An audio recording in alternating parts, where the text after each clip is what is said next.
And welcome you on into another episode of the Big Time Sports Podcast Show. Mitch Spinell and Mitchell Bally here to give you the latest in the world of athletics. Mitch is going to be back here for the final episode of the week, and we have a number of topics to get to here on this episode. We sure do. We got good news. We got breaking news. We have lots of things to touch on throughout the sporting world. So make sure you're stay tuned, lock yourself in for the entirety of this podcast. And if you want the latest on the sports news, you can go to our website, bigtimesportsohio.com. That you can find our articles, our videos, and of course, you can find our social media platforms at BTS Ohio on Twitter and at Big Time Sports Ohio on Facebook and Instagram. Now, if you want our handles, it's at Mitch Spinell, at Mitchell Balla on most platforms, and of course, our podcasting platforms, which are Apple Podcasts, Spotify, and SoundCloud, as well as here on YouTube. Mitch, I mean, we start off here in like we do usually with the high school side, because we do like to highlight much of the area athletics. We'll get to a story that came up earlier this morning in just a little bit, but we start off in the hoop side, where on the boys side right now, we had a very interesting matchup over in Canton this past week. The last remaining unbeaten in the Federal League is no more. The Glen Elk Golden Eagles have suffered their first loss of the season to the Jackson Polar Bears. And it was surprisingly, with the way Glen Elk has been playing this year, in dominating fashion by Jackson. Yeah, Mitch, I was there on Tuesday night at Glen Elk High School, and I went there because I expected it to be a very competitive game against two of the top teams in the Federal League. Obviously, Glen Elk at 9-0, being up there all by themselves. I also had not seen Glen Elk play yet this year, and I figured it was a great opportunity for me to get out and see them play. They're a talented team, but Mitch, I was even texting you during the game. You didn't really believe me, I think, when I texted you a score update, and I don't think anybody in that gym really believed what the score was at one point, which saw Jackson get out as much as a 22-point lead in the second half. Jackson ends up knocking off Glen Oak 74-55 on the road at Glen Oak High School to hand the Eagles their first loss of the season. And Mitch, I am confident in saying two things. That was Jackson's best game they've played so far this year. Keep in mind, I cover all their home games. I work for the school. I do broadcast all their home games. It is the best game I've seen that team play this year. The second point I'll make, if they play like they did against Glen Oak, Mitch, they will not lose in Federal League play. And I would have to imagine they would be a team that would be on a collision course to make a deep run in the playoffs. You're talking about a starting lineup that not only has two sophomores and a junior that doesn't have really much varsity experience, but Jackson with a center like Owen Wolbert, standing at 6'7". And Glen Oak, let me point this out, is a team that is very small. They like to play quick up and down the floor, make you take quick shots and run you out of the gym. But when you talk about a team like Jackson, that when everybody's on and you go to double the post in Wolbert and they throw it out to someone like Finnefrock or Monterubio or James Bozart, who had a phenomenal game, he had 20 points, and they're knocking down 3-point shots, you have to pick your poison on if you're going to double down low or if you're going to stick a man-to-man defense outside and let Wolbert go to work. And in the first half, it was Wolbert. I mean, Mitch, he almost had yet another double-double. He did have a double-double, but yet another one in the first half alone. In the second half, when Glen Oak started to try to double him, Finnefrock was hitting. Monterubio had a very solid game, the young sophomore. Bozart, fuel line. You had guys coming off the bench. Jackson just could not miss. And Glen Oak, give them credit, they did go on a run and cut it to, I believe, 13 points, but then Jackson just kind of survived that little storm and really kept the momentum on them. And it was a wire-to-wire, well, not wire-to-wire. I mean, Glen Oak was up one after the first quarter with the Ja'Cory Lipkins three-pointer at the buzzer. But, Mitch, they imposed their will. The one thing I do want to point out, this is the first time these two teams have met this year. And the one thing I noticed there, obviously, when I'm with Big Time Sports, I do not have a rooting interest. I kept a close eye on Coach Rick Hairston, who I got to speak with before the game. He didn't really overreact, Mitch. And I believe that this is the benefit of playing a team twice in a season. I think Hairston knew that his team had built up a spot in the league and overall at 9-0 to where they were going, if they're going to lose, it's okay, right? They still are atop the Federal League right now. But he also gets to play Jackson again. And that's why I was intrigued to watch his mannerisms and how he treated the game. And really, when the game got out of control, sometimes you still see coaches keep their guys in there to try to make it closer to what it really was. He didn't do that. He emptied his bench. He let young guys play. This is a Glen Oak team, though, Mitch, that I'm pretty confident in they're going to make the necessary changes. And when they come to Jackson here in a couple of weeks, it's going to be a very close game and probably a little bit different of a game. But it was just something to keep an eye on and something we'll obviously talk about in a couple of weeks. But Jackson with a wire to wire win, they put themselves right back in the thick of things in the Federal League race or in terms of the boys race. They play Perry, then McKinley in the next few weeks. McKinley, the big time sports game of the week. And then quickly you had Green getting a win over Perry on Tuesday night. You had Lake knocking off Hoover at Hoover on Tuesday night. McKinley was the team in the Federal League with a bye during the week. So really, you see Green now starting to flex their muscles again. They got off to a rocky start. One of their key players is back.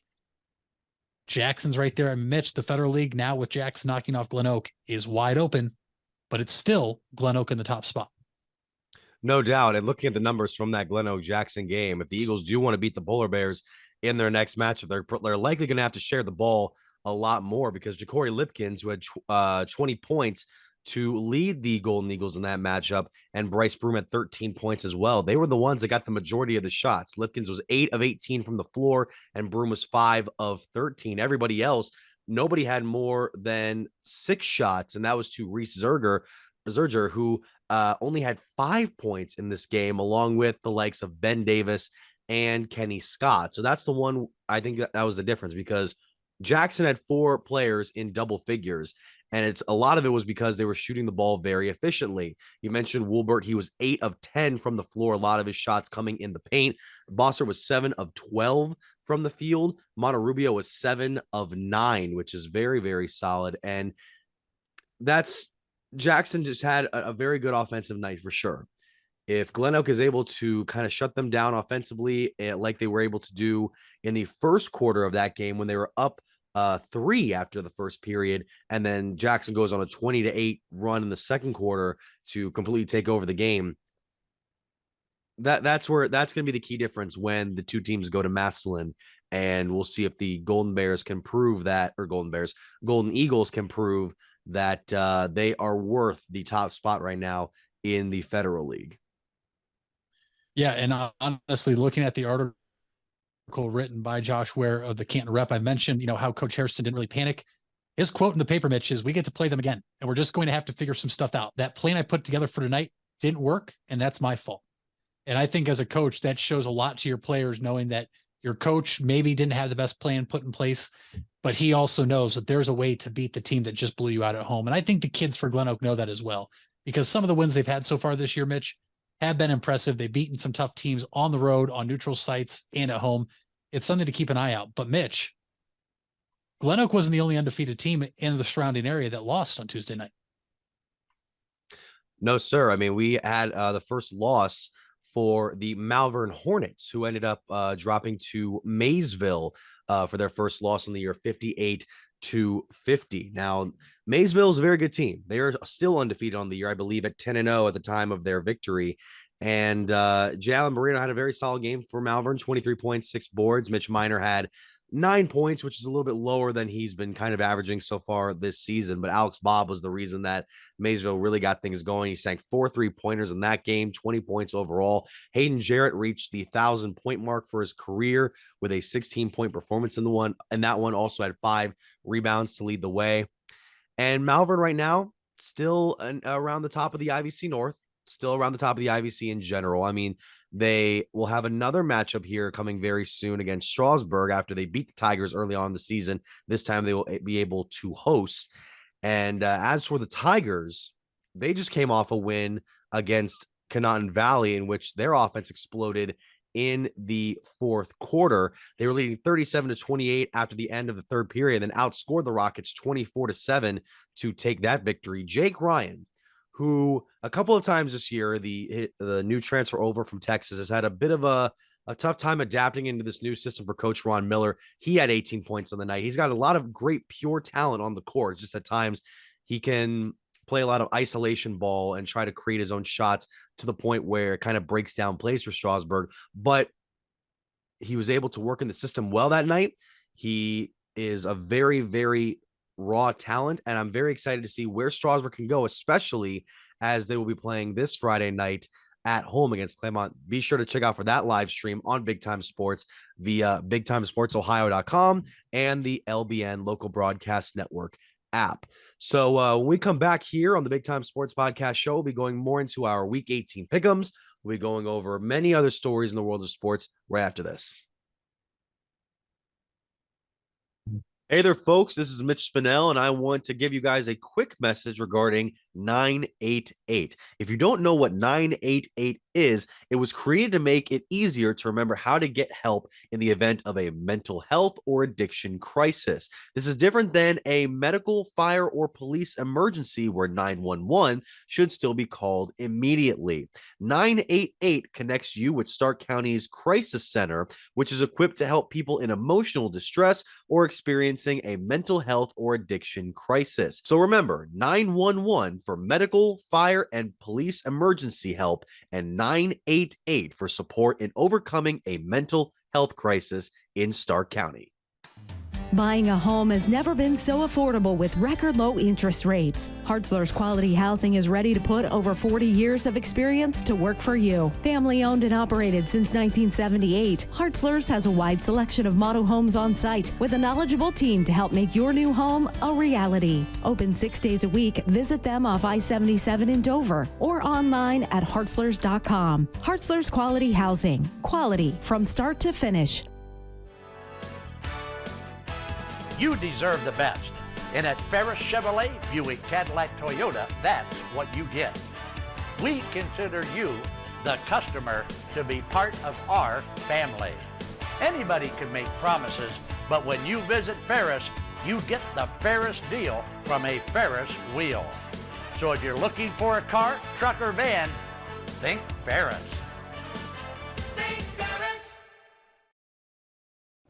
You invest a lot in your home and vehicle purchases. Van Nostrand Young and Associates want you to feel secure should anything happen to those investments. We partnered with providers like Grange Insurance and other industry leaders to be sure you're presented with the most complete coverage to fit your needs.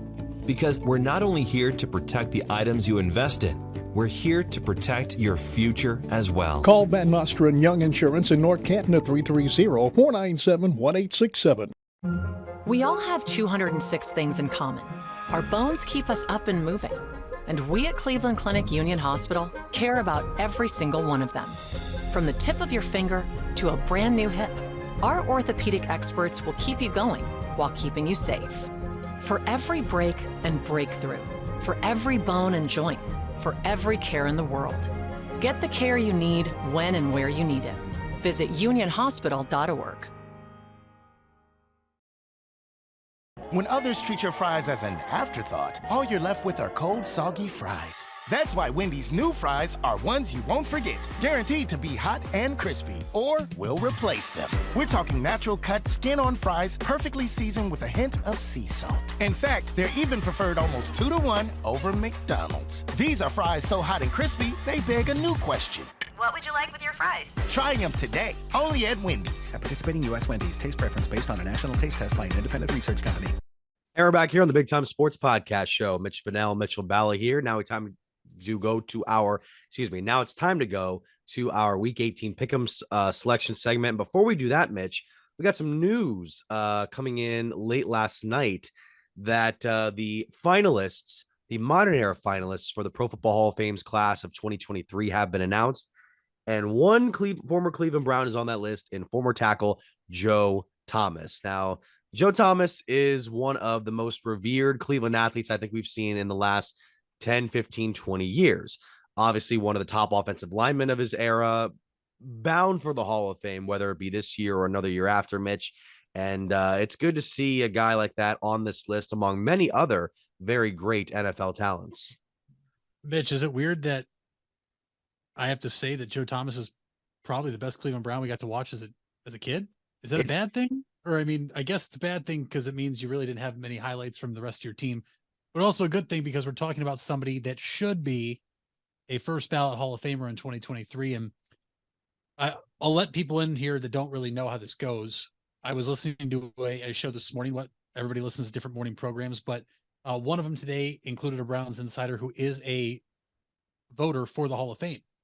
And when asked, oh, Joe's a first ballot Hall of Famer, he answered, I can't answer that, because what happens is there are representatives in the media from every team and they vote on this. So as much as we are here in Ohio and as Browns fans that we think Joe Thomas should be a first ballot Hall of Famer, and he should be, Mitch, when you look at it, he's only one of 4 players in NFL history to make, I believe, all pro or Pro Bowl in all 10 of the years.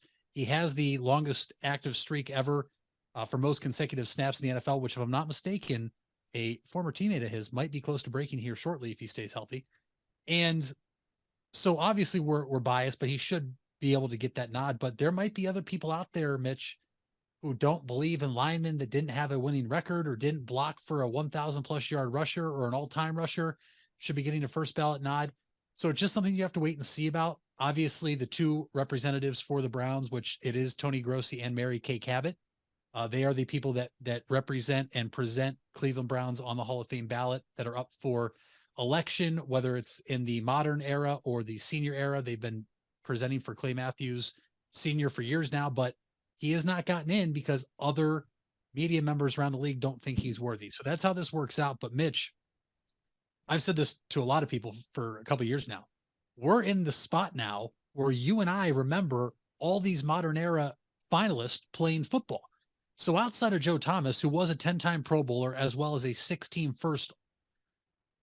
Pro Bowler, joining him is a all-pro cornerback, Darrelle Revis. We both watched him play. Dwight Freeney. We watched him play. I mean, those are 3 of the best football players we got to see in our generation. And realistically, Mitch, I would think all 3 of them make it first ballot. What do you think? It would be a considerable argument to make, and that's not even including a number of the names on this list, including Jarrett Allen, the former defensive end, defensive back Rondé Barber, punt and kick returner Devin Hester. That is a name that will always be associated with my first experiences of watching the NFL. Andre Johnson, wide receiver, Torrey Holt, wide receiver, DeMarcus Ware, defensive end, linebacker Patrick Willis, 7-year player Patrick Willis, and then safety Darren Woodson. I mean, those are and linebacker Zach Thomas as well. Those are just some names that I will fervently remember. And if I had the choice, you would have all these guys go in. But I mean, what I think about this list is that I don't know if any of those guys have such a clear-cut first ballot argument in comparison to Joe Thomas, who was objectively one of the most efficient and successful offensive linemen of his era. The guy was made all the offensive line positions kind of his thing in Cleveland, especially since the rest of the team wasn't getting it done elsewhere. Yeah. And I mean, it's just not only that, Mitch, but how often do we watch football games where there is a tackle or a sack when we're talking near the line of scrimmage? And how many times do you see offensive linemen get rolled up on or suffer a knee injury? Or, I mean, my goodness, what eventually took Joe Thomas out was a tricep injury or a pec injury. Joe Thomas played over 10,000 consecutive snaps. That's virtually unheard of nowadays. I mean, it's crazy. He should be there, but Mitch, I think the other names you listed there, it's as much as we remember how great they were, you're talking about the greatest players of all time. And so some of those names you listed, I believe, will be in the Hall of Fame one day. I don't know if that means they will get in this year. Being a first ballot Hall of Famer means you are a clear-cut best of that generation, best of your position, and ahead of everybody else. Somebody like Devin Hester, Mitch, to you and me, it's interesting that he's listed as a wide receiver / kick returner. We remember most of his damage as a kick returner. Yeah. It is hard to get into the Hall of Fame as a special teams player. And if I'm not mistaken, this is me firing from the hip here, but Devin Hester does have more touchdowns as a special teams player than he does as a wide receiver. Yes. And so then the argument, which I'm here for, would be if Hester makes it, Josh Cribbs should be somebody you could potentially fight over to get in. I look at Torrey Holt, phenomenal wide receiver. I think he will be in eventually. DeMarcus Ware, I believe, will be in eventually. Darren Woodson, Patrick Willis, Reggie on Johnson around here, and you hear it every year. Well, look at the numbers he put up. And then the crowd that doesn't think he's a Hall of Famer, look who was throwing to him, and it was Hall of Famer Peyton Manning. It's an argument that's the type of things that go on inside there. I've interned at the Hall of Fame for a couple of years, so I've just been on the outside of some of the things I've heard, but it's always interesting.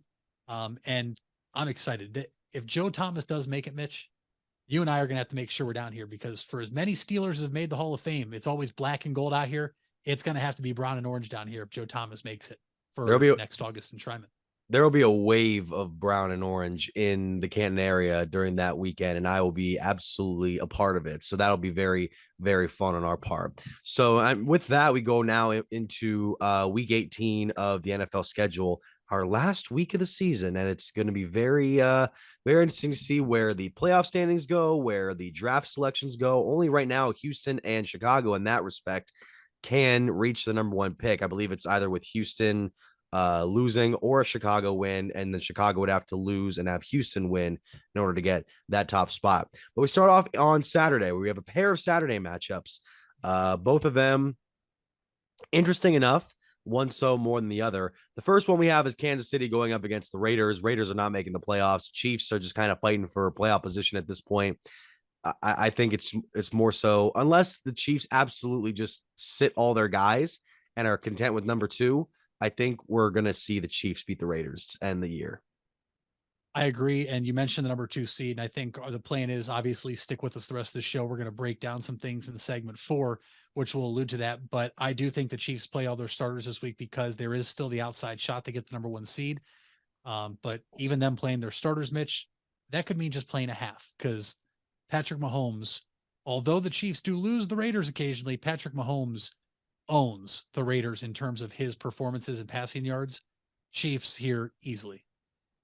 All right. And then the next one is at 8:15, and this will be for the AFC South Championship between the Titans and the Jaguars in Jacksonville. By the way, a rare night primetime game for Jacksonville. You don't see those very often, but when you do, it's for special games like this. And look, I would, as much as I would like to see Jacksonville complete this trek that they're making and win against the Titans on their home turf, this is going to be a very difficult game for them to win, I'm expecting. The Jaguars are coming in at 6.5-point favorites. The Titans have been reeling offensively, and it's going to be interesting to see how they're able to match up. I still think I'll go with Jacksonville because I think they can at least put together a game plan that from beginning to end can outlast where the Titans are at this point. This is one where I've been torn all week, Mitch. And I'm going to go with the underdog here. You're talking about the Tennessee Titans that just 1 year ago were the number 1 seed in the AFC. You're talking about a team that has made the playoffs, I believe, in 3 or 4 consecutive years. And they've gone on the road and they've won tough playoff games. If I'm not mistaken, Mitch, they went on the road and ended Tom Brady's New England Patriot career. Then they went into Baltimore and beat the Ravens. But every time counted out. And what's going on right now, and for good reason, we don't know who's playing quarterback yet. If it's Josh Dobbs, which it kind of seems like that's what it will be, but Tannehill out for the year, everybody's counting out the Titans. And with Mike Vrabel there as head coach and you still having the best running back in football in Derrick Henry, I wonder if this spot, you mentioned a night game for the Jaguars, which we don't see too often. I wonder if this spot is too big for the Jaguars and Trevor Lawrence. I'm riding with the Titans. Okay, it does look like Josh Dobbs will be the starter for Week 18 against Jacksonville. So, yeah, this is going to be interesting, and I do wonder too if what do you think Tennessee would rather have at this point? Better draft stock or a playoff position? I know the answer would probably, oh, you want to make the playoffs? Well, then you're going to have to face off against either Kansas City, Buffalo, or Cincinnati. So that's such a hard task for Josh Dobbs to ask for Josh Dobbs and Derrick Henry and company to do. Yeah, I hear you there. I'm always the guy win and get in and see what happens. Right. And at the same time, Mitch, if you're at the same spot as the Jaguars, you're talking about potentially getting in and eliminated right away. And you're going to be 1 spot behind them, maybe 2 spots behind the Jaguars in draft positioning. So it's not that big of a difference, in my opinion. It'll be interesting to see what happens, though, because don't forget, the Titans just fired the general manager mid-season. So I'm always winning getting guy. You always want to get there and see what happens. But I hear you. At the same time, I do think this holds a psychological edge if you are able to beat the Jaguars, knowing that you're going to play them again next year, and you're probably going to have a better quarterback, if we're being honest here. And you were able to bounce them with what is a second, third string backup quarterback this year in their home place. That's kind of where I stand. All right. So then on Sunday, you have the Buccaneers taking on the Falcons. Falcons are 4-point favorites going into this one. Tampa Bay's already clinched the NFC South. This one I could see just being a dump kind of game, and Atlanta taking a victory to just end their year on a decent note. Yeah. Have they announced, are the Bucs playing everybody? Checking it in right now on the list. I would have to go through here and see if the Bucs Don't worry. have it. I'm confident that the Bucs are still good enough to beat the Falcons without all their starters, because I think the Falcons are in a spot now, since they're eliminated, Mitch, they're going to try to get a higher draft pick. So I will take the Bucs, both for the sake of this and for the sake of a parlay I placed already. Buccaneers head coach Todd Bowles made it clear on Monday that he plans to start his regulars. Okay. It's going to be a fine tuning in the area of the game. So I don't know. Yeah. If that's the case, then I'll take it back and go Tampa Bay, just to make it make sense, I guess, is what I'm trying to say. So then that same afternoon, as of now, we have the Patriots against the Bills. Bills are 7-point favorites. I'd take the Bills over the Patriots like this in a regular matchup. What say you? Yeah, I would. I would take the Bills over this in a regular matchup as well. You're still fighting to clinch the number 1 seed in the AFC. That is huge. A huge deal, Mitch. I alluded to the fact before the show started. Patrick Mahomes has not won a road playoff game in his career. That's why home field advantage in the AFC is so monumental. Mitch, past 3 seasons, I believe, if you want to get to the Super Bowl, it goes through Arrowhead. So it would be very cool and probably challenging for the Chiefs to see it go through a different stadium and different atmosphere. I would take the Bills here. Obviously, we know the situation, everything going on. I still think that's a way for them to rally around, though, and come together and knock out, not only clinch the 1 seed, but knock out their division rival from the playoffs in the New England Patriots. Yeah, we'll get into more so of those details later on in the show. Vikings against the Bears. I mentioned that the Bears, if they lose this game, they have the chance to get the number 1 seed, but Houston would still have to lose. And looking at the matchup, that might be possible, or they would have to win, excuse me. Yeah, Vikings, 7.5-point favorites. Vikings are at least going to try. I think the Vikings will take this one handily, even though last week kind of, was a wake-up call for them. They're still alive to move up in seeding. The Vikings will play everybody. They will win this game. The Bears are sitting Justin Fields. They don't want him to take any unnecessary hits. It is Nathan Peterman at quarterback, the legend Nathan Peterman. And I think the Bears know that they would like to have the number 1 seed overall, Mitch, and that's why they're going to bench Fields and hope that the Texans can win their football game. Then who do you go with at number 1 if you're not going to take a quarterback in Bryce Young? I mean, what are some of the picks that Chicago could really look after? I truly believe that there's about 3 options for Chicago. You take the best defensive player available. You look to trade the pick, and a place I'm thinking about is Las Vegas. If they're going to move off Derek Carr, you don't need Derek Carr, but would Vegas be willing to move Devontae Adams? You need to get some weapons for Justin Fields. Yeah. Would the Raiders be willing to, move off of him? Or I would be looking to trade back maybe to the 7 to 9 or 6 to 9 range and just stockpile some assets and get a player that was going to be there regardless already.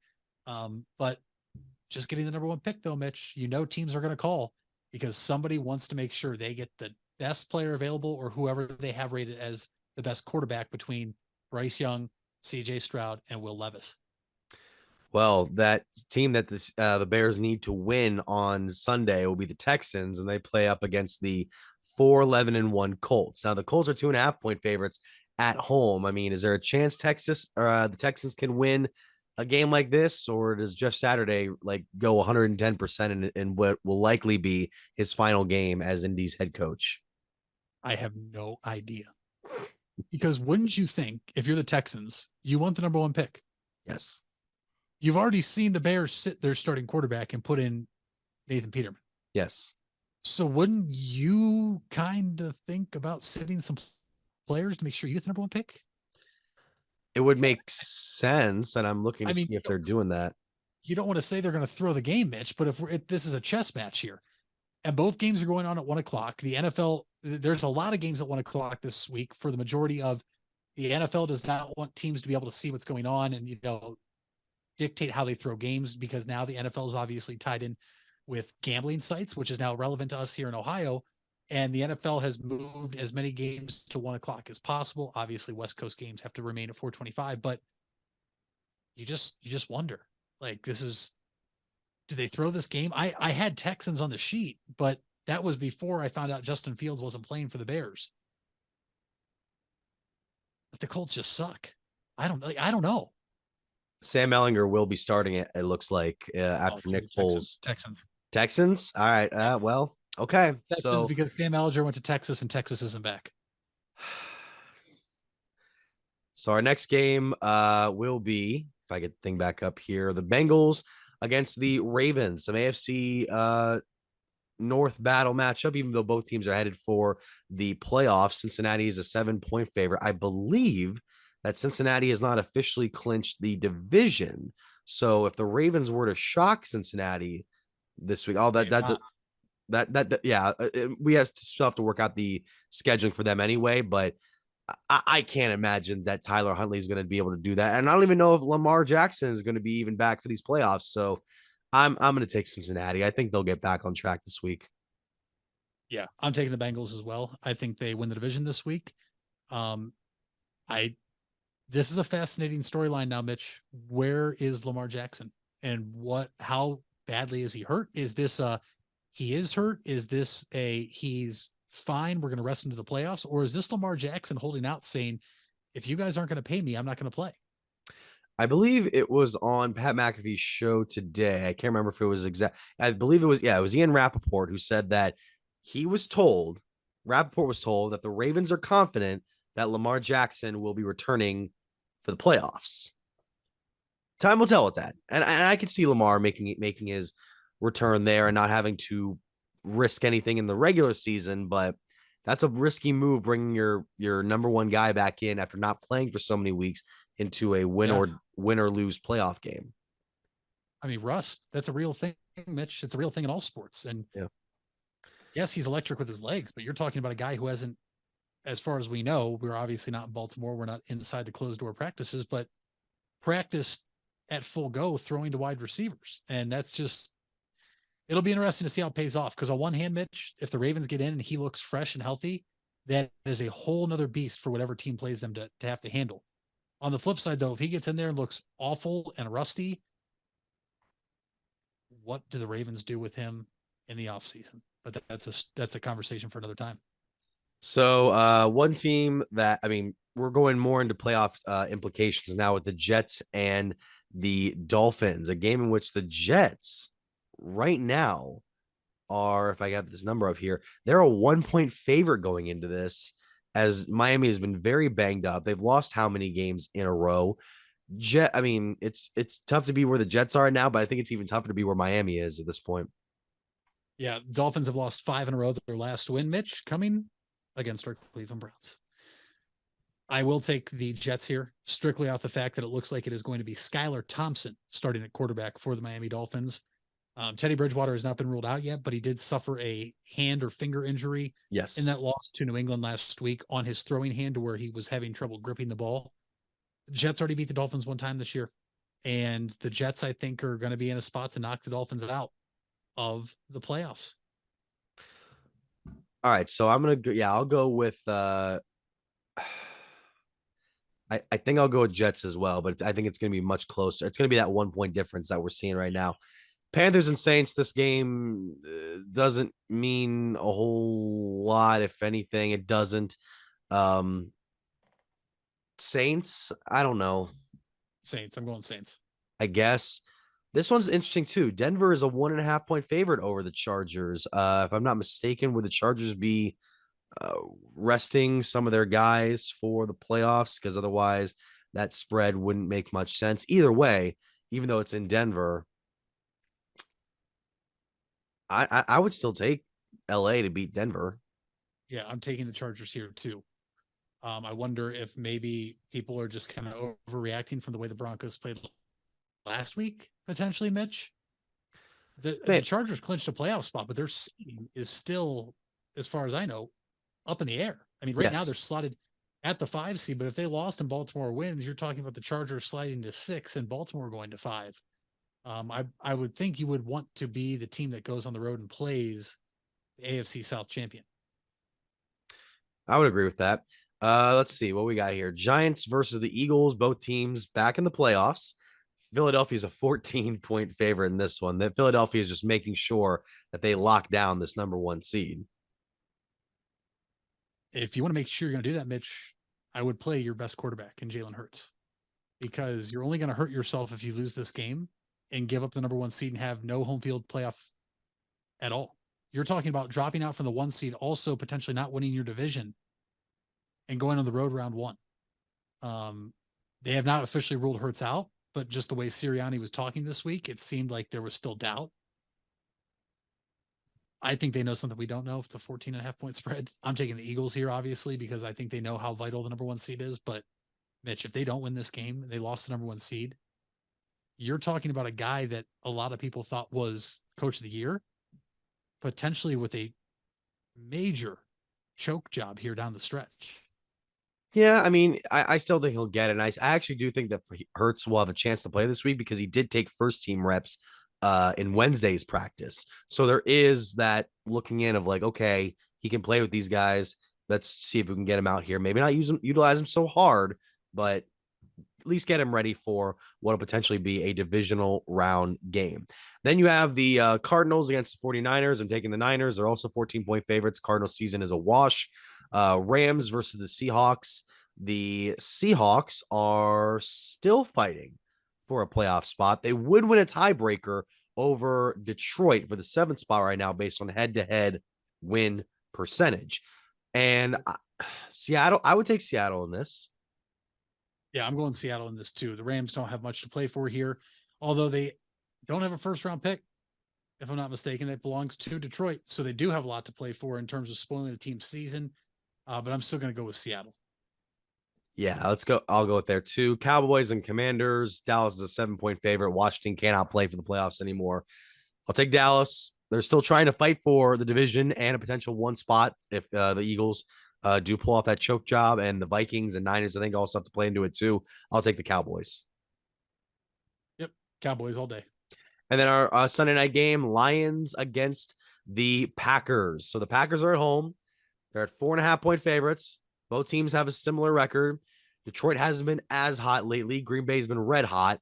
And Detroit would win the tiebreaker over the Packers based on head-to-head. So I believe if they would tie, then Detroit gets the edge. But if Green Bay wins, of course, they become 9-8. Detroit goes 8-9. And the greatest season ever just kind of comes to an unfortunate end for those of us who want to see the fighting Dan Campbell's back in the playoffs. Unless the Rams beat the Seahawks, then the Detroit Lions would be back in there. And we're going to know before the Sunday night game, obviously. I have been a huge Man Campbell fan all year. Me too. I've referred to the Lions as my team. I don't even refer to them as Lions. I refer to them as kneecap because they're going to bite a kneecap off. And I'm so excited to see them back in primetime fighting for playoff positioning. I do hope the Rams win, because then this game is going to be win or go home, like we're going to see Saturday night, Mitch. You don't bet against Aaron Rodgers. You don't. Green Bay Packers. The Green Bay Packers win this game. It doesn't matter what Seattle does. The Packers win and they get into the playoffs. And oh my goodness, it's looking like it's going to be the Packers against the team they just wiped the floor with last week in round 1, the Minnesota Vikings. Could be very interesting. Could be very interesting to see how that a matchup like that would go. And then finally, we have a game that's only based. Its importance is only based on whether a team can make the playoffs, and that's not the Cleveland Browns. That is the Pittsburgh Steelers. Both the Browns and the Steelers playing at Heinz Field. I know it's Acrisure or whatever. It's Heinz Field for us. Look, I think the Browns have had a good game last week. They showed what can be possible in the Deshaun Watson era. Amari Cooper looks like a wide receiver 1. I think Pittsburgh is still going to at least be trying this week. So Mike Tomlin is going to coach a game that is necessary to win. I don't know if the Browns can play spoiler. Part of me hopes they can, but I think I have to take Pittsburgh on this based on the logic of they're still fighting for something. The Browns aren't fighting for something. And that sort of mindset, no matter how hard you try, whether you're on the Browns or the Steelers, can still be there to the point where I think Pittsburgh gets that last playoff spot over Miami and over New England. Right now, they're probably like, if you were to take these matchups on paper, this would be the best matchup or like pick to go to the playoffs out of the three. Yeah, no, yeah, you're absolutely right there. Obviously the Steelers have a lot to play for. They could win and get in the playoffs with some help. Obviously, tiebreaker scenarios and other teams playing here and there. This, Mitch, a couple weeks ago was a throwaway game for me. I was thinking about making plans. I don't care. Fantasy football is over. I don't care about the Browns playing the Steelers. I was like, this isn't going to be much. You have a chance to do something that's never been done. You have a chance to give Mike Tomlin his first losing season as head coach of the Pittsburgh Steelers. You also have a chance, I believe, since 2002 to go 4-2 in the AFC North. You have a chance to exercise the demons and win in Pittsburgh, which you have not done in the regular season in a while. And you have a chance to show heading into the offseason, the Browns are in a good spot. We saw it last week in the second half. I think it is going to actually be a very hostile environment Sunday. I think it's going to be probably this. I'm stuck between toughest or second toughest behind Houston. I think in terms of fans and a stadium being sold out, it'll be tougher in terms of that versus having to go back to Houston where you asked to be traded from. We're going to learn a lot about this team. We're going to learn a lot about where the head coaches or where the coaching staff is with their heads and where the players are at with their minds and how much they're still devoted to trying to win this game. I'm going to take the Browns. I've been negative all year. I'm still very critical of a lot of things. I'm going to be optimistic for once and say the Cleveland Browns are going to go to Pittsburgh and win, because I just think that you're going into Pittsburgh with a better quarterback and you're playing against a team that really, Mitch, is kind of rebuilding, and their rebuilding year so far has been better than your year that you're trying to win. Yeah. So to me, that proves that this team has to go in there and show them you're still rebuilding. You're not going to the playoffs on our watch, because the Browns can literally end their season. If the Steelers win, you have to see what else happens, but the Browns can close the case, game over, season over, knock Pittsburgh out, give Tomlin a losing season. I'm on the Browns. All right. This is a rare instance where I don't take the Browns and you do for this entire season. And Mitch, we're at the end. We're at the end of this regular season. I know we'll take pick'ems for playoffs, but it has been a fascinating few, 4.5 months? 4.5 month journey we've been on, picking all these teams, gotten some right, surely a lot wrong, and it's been a good time. It has. And our last Sunday with Scott Hanson on NFL Red Zone. The last 7 hours of commercial-free football we'll have to look forward to. When we come back, we'll be going more over to the basketball side and a couple of other news breaks. We'll be back right after this. The Furby Electric Supply Company has bright ideas for your home. Save money by converting to energy-efficient electrical products or add ambiance with beautiful lighting features. It begins with a professional consultation and a visit to the Furby Lighting Showroom. Then certified Furby contractors complete your project right and on time. Since 1934, 4 generations have built a reputation of quality and trust, and they offer emergency services too. Just visit Furby.com. That's F-U-R-B-A-Y. The Furby Electric Supply Company. You asked for it and we listened. Buckeye Career Center is now offering Certified Nail Technician as an adult education program. This 216-hour course begins in November and will run Tuesday through Thursday evenings from 5 to 9 p.m. Learn manicures, pedicures, infection control, salon operations, and more. Other part-time certification courses starting this fall include phlebotomy and welding. Call 330-339-2288 to register or visit BuckeyeCareerCenter.org for more information. If you're looking for a new or pre-owned car or truck, why not see the Parkway Auto Group? Parkway is a special group of automotive experts with 8 brands to satisfy your needs. Come see the difference at the Parkway Auto Group on Commercial Parkway in Dover. 8 brands and 1 family. It's Parkway Auto Group. Fall is in the air and part-time career enhancement courses at Buckeye Career Center are on the horizon. Registration is now open for Introduction to Beekeeping, Basic Small Engine Repair, and Sign Language. These part-time offerings run on Tuesday evenings and begin in November. Let Buckeye Career Center help you learn a new skill or advance your current skill set. Call 330-339-2288 for more information or to reserve your seat in one of these or our other part-time classes.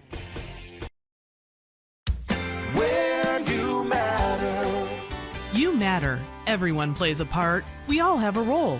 Each of us can make a difference. You do matter, and the best way to have a positive impact is to pay it forward. With each of us helping one another to cope, feel better, and know that we belong. Pass on the positivity today. Tell someone else they matter too. Alt Care. Alt Care, Alt Care. Where you matter. We all have 206 things in common. Our bones keep us up and moving. And we at Cleveland Clinic Union Hospital care about every single one of them. From the tip of your finger to a brand new hip, our orthopedic experts will keep you going while keeping you safe. For every break and breakthrough, for every bone and joint, for every care in the world. Get the care you need when and where you need it. Visit unionhospital.org. And we're back here on the Big Time Sports Podcast Show. Mitch Pinnell and Mitchell Balla. Now, Mitch, we go over now to the basketball side of things, where we've seen quite a week of Cavaliers basketball. We talked earlier this week about the 71-point performance by Donovan Mitchell against the Bulls in the overtime victory. And then I was at the game on Wednesday night against the Suns. And for about 3 quarters, Mitch, this Cavaliers team looked like it was not even going to match Mitchell's point total as an entire team. It was the most frustrating offensive performance I've seen from a pair of teams, because Phoenix didn't play that well at the start either. But the Cavaliers, as they've done many times in the field house this year, somehow, some way, pull out a close victory, 90-88 on Wednesday night. It was so frustrating to watch. So frustrating. So frustrating that I didn't want to watch after halftime. I still did. I just changed locations and went down and, watched in my room instead. But it was kind of to be expected, I think, at least for Donovan Mitchell's case. You don't score 71, Mitch, then come back and just have another great game. Some people were thinking he was going to score 50. Folks, 71 points has only been done a select number of times. It's not going to happen that way, but it was shocking to see the Cavs as sluggish as they were, Mitch. But yet again, they willed themselves back late in the game, like they have done all year. And they come back and take the lead late from the Phoenix Suns and hand the Suns a loss. A big win for the Cavs. Every win is big. Like, there is no, they won, so what? I just want to know, what is it with this team that when they lose outside the first game of the year, they lose 2, 3, 4 in a row. And when they win, they go on a winning streak. They've won 3 in a row now after losing 3 in a row. And here we are. We go on a long road trip out west, Mitch. It starts with Denver Friday night. Then you play Phoenix again on Sunday in Phoenix, Utah, Portland, and Minnesota before you come back and welcome in New Orleans on Martin Luther King Jr. Day. And then you play the Grizzlies. I mean, the schedule here, we've talked about it for episodes, Mitch. It's getting very, very tough. But before we look ahead to the schedule, Evan Mobley, the young up-and-coming superstar with the game-winning shot with 4 seconds left.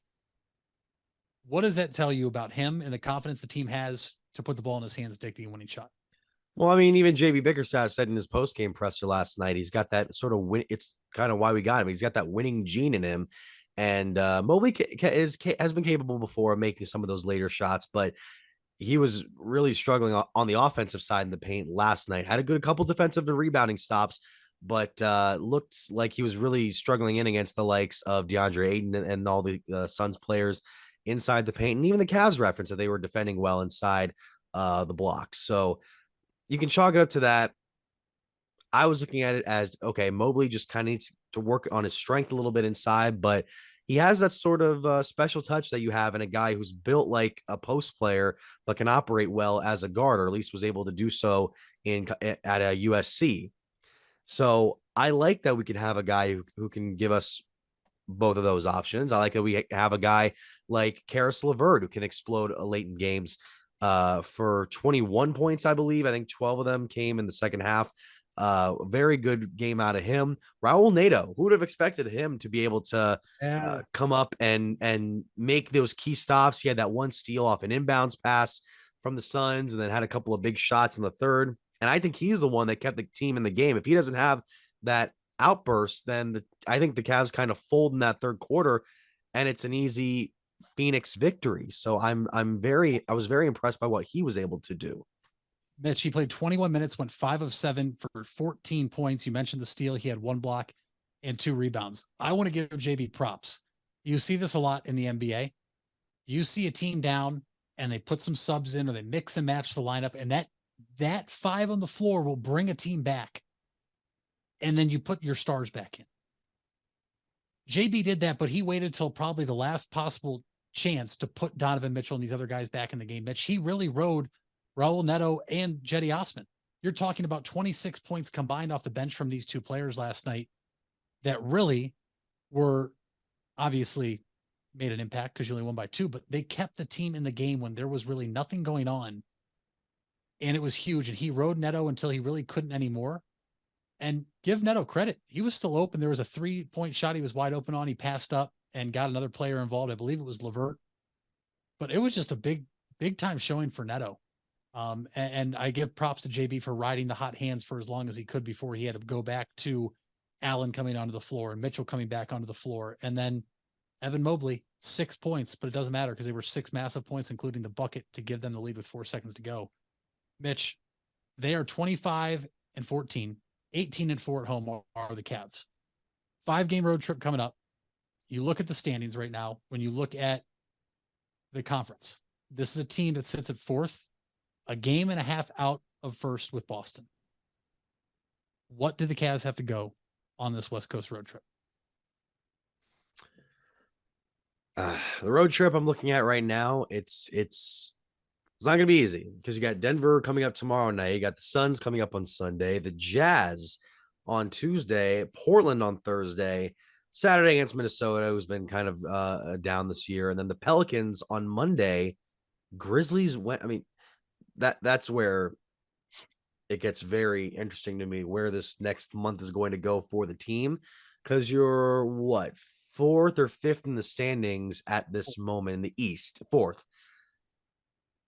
This will be a test to see if the Cavaliers will stay up as one of the serious contenders in the East and not have to drop down to the 6 through 10 spots, potentially working their way for the play-in tournament. And I don't want to see this team in the play-in tournament. I like to see them be able to make that first round series and go up against a team that they can play well against in the first round, and then maybe even get a second round victory. Because if you get a second round victory this year for this Cavs team, that's a major win coming off a season like we had the year before.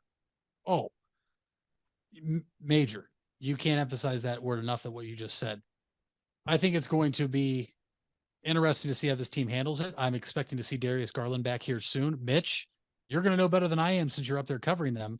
Are we going to get a Ricky Rubio sighting on this trip? It's very likely that he'll be back by the end of this month.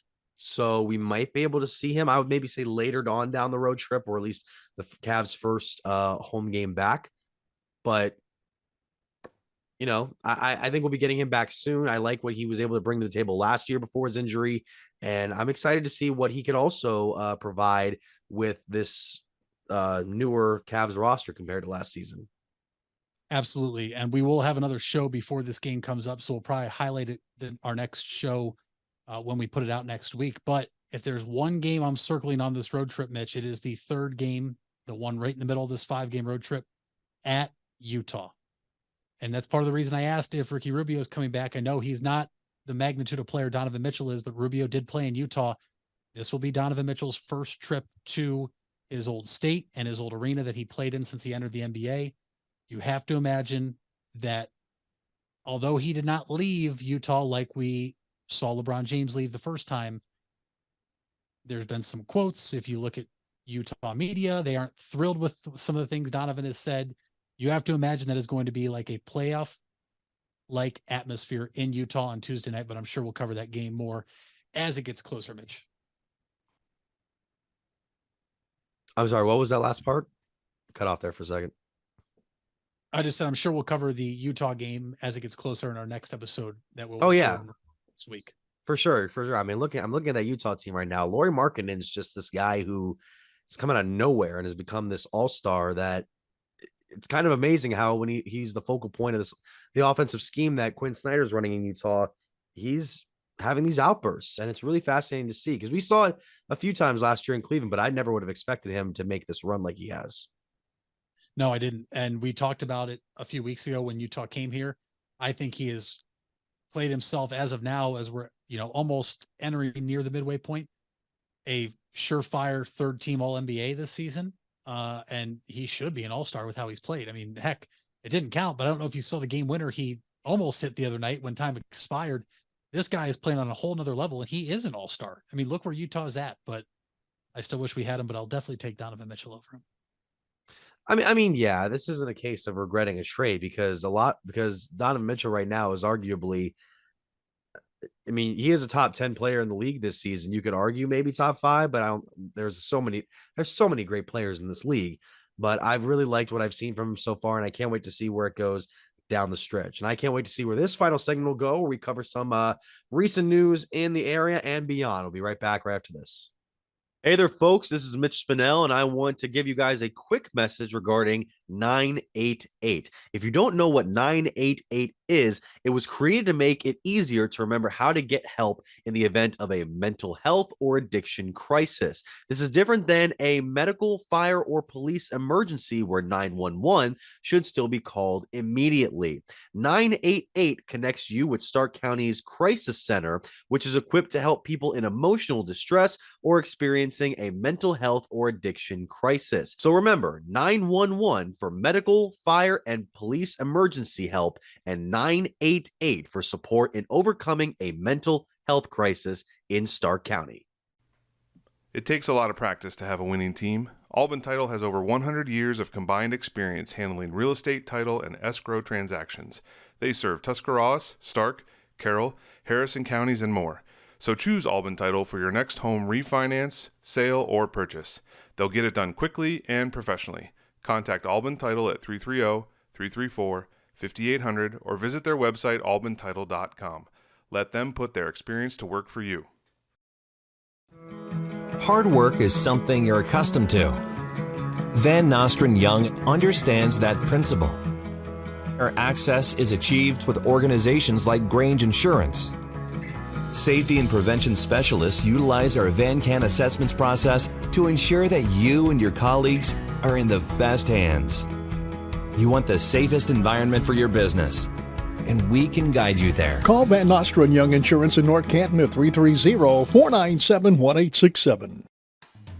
If you're purchasing a new home, the team at Hartzler's Quality Housing is here to help. Take advantage of record low interest rates to make your new home a reality. Locally owned and operated since 1978, Hartzler's Quality Housing has the experience to guide you through the process. You'll find a wide selection of model homes on site to fit any budget. Open 6 days a week just off I-77. You can also visit them online at hartzlers.com. Hartzler's Quality Housing. Quality from start to finish.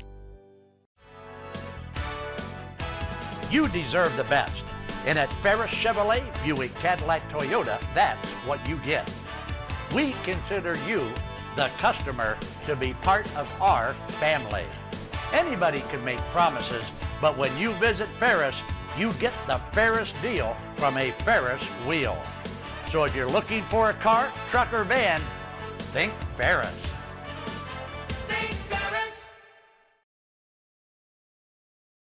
When others treat your fries as an afterthought, all you're left with are cold, soggy fries. That's why Wendy's new fries are ones you won't forget, guaranteed to be hot and crispy, or we'll replace them. We're talking natural cut, skin-on fries, perfectly seasoned with a hint of sea salt. In fact, they're even preferred almost 2-to-1 over McDonald's. These are fries so hot and crispy, they beg a new question.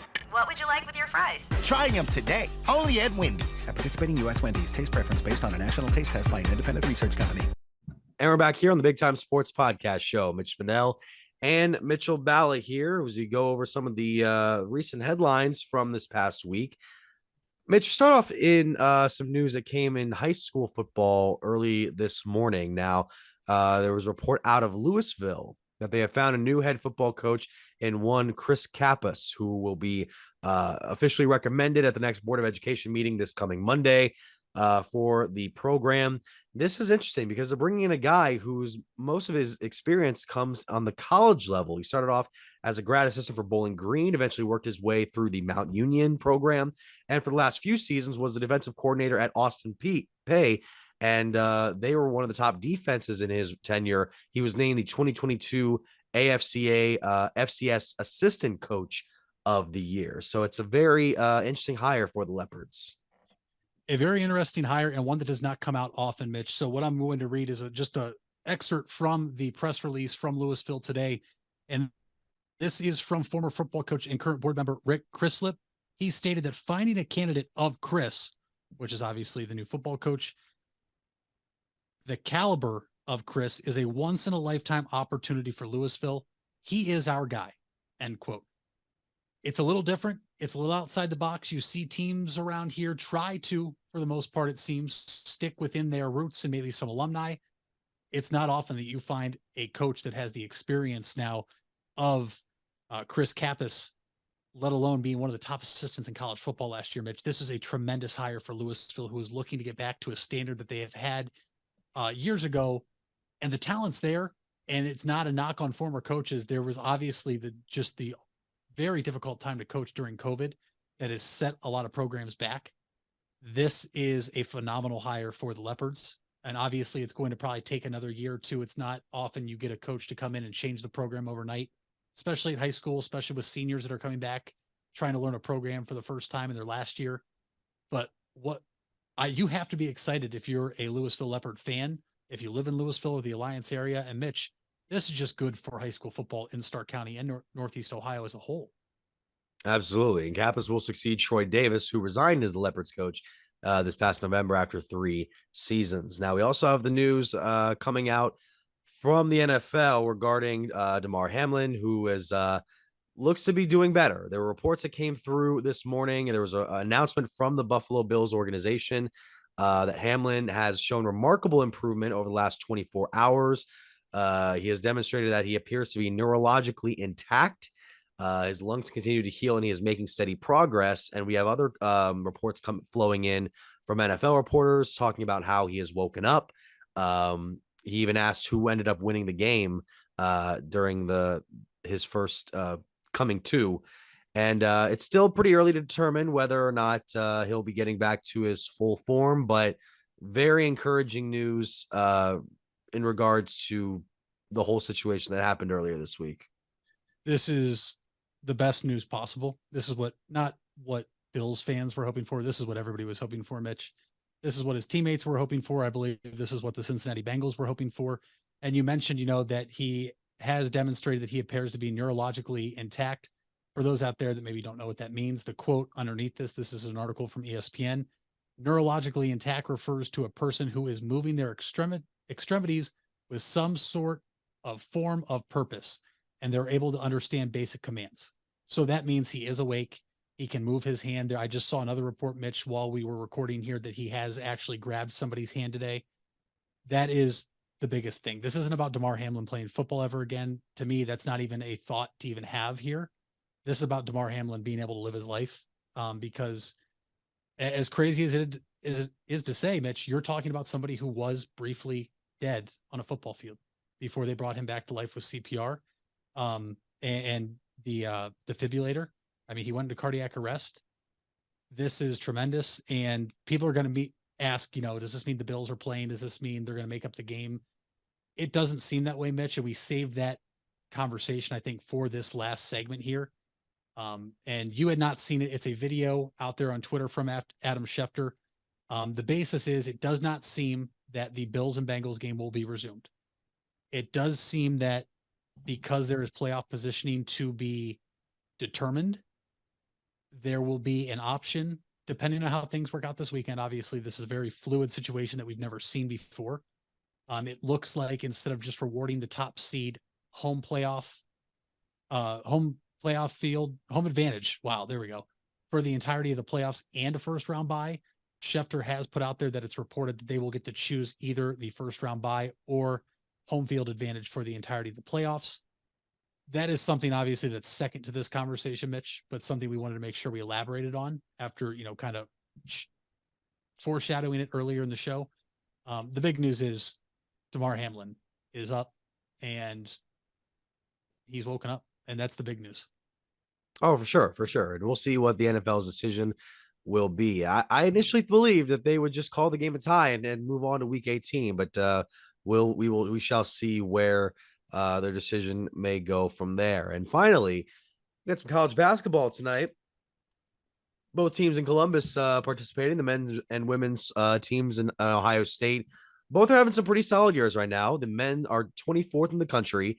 They are 10-3 on the season. And tonight they have a tall task in Columbus as they take on soon to be former top ranked Purdue. Purdue was the number one team in the country. They just suffered a 65-64 loss earlier this week to Rutgers of all teams, which is kind of a surprise, even though Rutgers is 10-4 currently on the season. So they're not bad as well, but it was just kind of surprising to see where Purdue was in comparison to where they will be this coming Thursday. And as for the women of Ohio State, the women are like the sneakiest.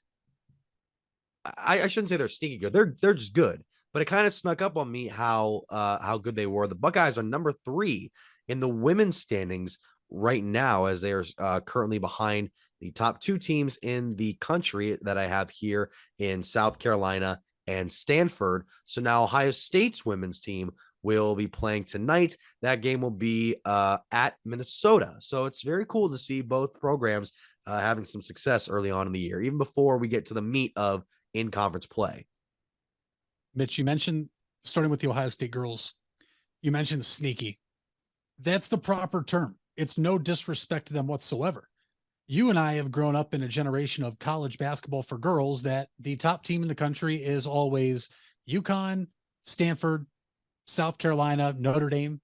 That's about, I'd be shocked if there's more than one other team thrown in there that we've ever seen ranked number 1 in our entire lifetime in girls basketball. This Ohio State women's basketball team is so good, so talented. They opened their season beating at the time the number 5 team in the country, Tennessee. They have knocked off a few ranked opponents like in the likes of Louisville this season. You look at some other ones they've played Oregon and knocked them off. They beat Michigan, who was ranked 14th at the time, and knocked them off, Mitch. This team returned a lot of players from last year, including one from Stark County in Taylor Mikesell, using her last year of eligibility. You have some other girls from Northeast Ohio. This team is so talented. This team, I believe, ended their postseason run in the Elite Eight last year against Texas, if I'm not mistaken. They came back and they're on a mission. On the flip side, the boys, we didn't know what to expect. They lost a lot last year.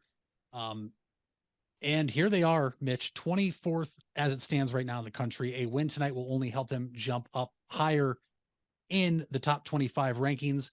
They do have the back-to-back freshman player of the week in Sensenbaugh, who has been outstanding for Ohio State so far this year. You mentioned Purdue losing. For some reason, it's not a Purdue problem. It's a Rutgers problem. That's now 2 years in a row they've lost to Rutgers at Rutgers, which is kind of crazy. But Purdue comes in. They obviously have the advantage down low tonight. We have Zed Key, but Zach Edey, Mitch, a 7-foot center who's averaging 13.4 points a game, 8 defensive rebounds, 4.5 offensive rebounds, which you probably should be doing when you're 7 foot in college. But this is going to be a tremendous matchup. Kind of shocked to see Ohio State as a 1.5 point favorite tonight, but I know what I'll be watching at 7 o'clock on Fox Sports 1. Yeah, Edey is at 21.7 points per game this year, 13.4 rebounds, which is crazy. Then you have Braden Smith leading the way in assists and steals for the Boilermakers. And that is all the time we have here on the Big Time Sports Podcast Show. Thank you so much for listening. We went through all of our podcast platforms before the show started: Apple Podcasts, Spotify, and SoundCloud. Be sure here on YouTube to like, subscribe, and hit the bell. Also go on to our Facebook, Big Time Sports Ohio, also on Instagram and Twitter at BTS Ohio, and BigTimeSportsOhio.com. Mitch Spinell at Mitch Spinell at Mitchell Balla. Mitch, what's the fact of the day? No special fact of the day. Just the fact is, tune into your Big Time Sports wherever you can this week. There is some tremendous live streams going on down in Tusk County. There's a phenomenal basketball game being played Friday night with Green at Canton McKinley. That will be replayed then Friday night and Saturday. Pay attention to the high school sports, people, because we're getting into the meat of the season, and this is where a lot of the fun begins.